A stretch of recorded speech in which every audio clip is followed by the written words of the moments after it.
A Ruta do Viño abre as súas portas para os prescriptores pontevedreses. A asociación preparou unha viaxe de familiarización para 10 informadores de oficinas de turismo da provincia. O obxectivo que coñezan de primeira man a oferta enoturística do itinerario. Un viaje de prescriptores, de técnicos de las oficinas de turismo del Salnés. Están aquí o Grove, Sanxenxo, Vilagarcía, tamén Armenteira y el aeropuerto de Vigo, entre otros. Bueno, lo que buscamos es que disfruten de primera mano de esa experiencia enoturística que ofrece de la Ruta del Vino Rías Baixas, y para nosotros es importantísimo que esos prescriptores, esas personas que reciben y atienden a los turistas, tengan una información de primera mano, clara, y que hayan vivido de antemano esa experiencia enoturística que ofrece Rías Baixas. O percorrido levou o grupo a Tasa de Gaspaco e Lola e Pazo Baión para rematar no hotel-restaurante Quinta de San Amaro.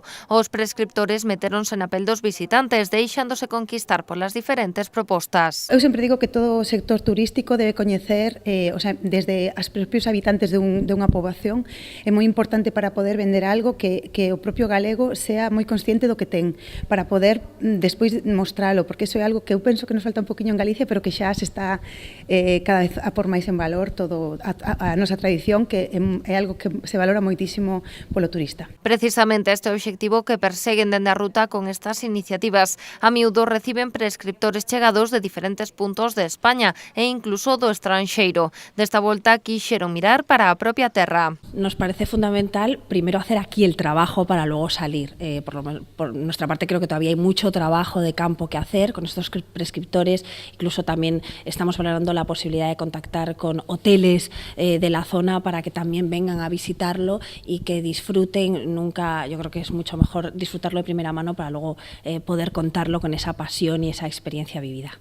Traballar de xeito conxunto é algo fundamental para aproveitar o importante tirón que está a ter o enoturismo, converténdose nun dos principais reclamos turísticos do territorio, e que é indubidable que o enoturismo está de moda. Sí, totalmente. De feito, teño que pedir folletos da ruta de viño, porque xa nos quedan poucos.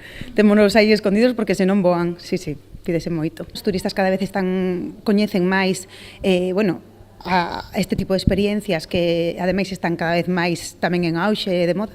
Entonces, pues está moi ben que se realicen, que nos inviten tamén para coñecelas mellor, porque sí que é moi importante que a hora de vender algo poder experimentalo primeiro para poder saber de primeira man como ofrecelo. Este verano los datos son muy positivos, haremos oficiales os datos del total de visitantes recibidos el año pasado a finales de este mes. Nos comentaban con los técnicos de las oficinas de turismo que esos folletos, los folletos nuestros de la ruta vuelan, o sea que la sensación es positiva gracias sin duda al trabajo y al esfuerzo que hacen todas las bodegas en ofrecer experiencias diferenciadoras.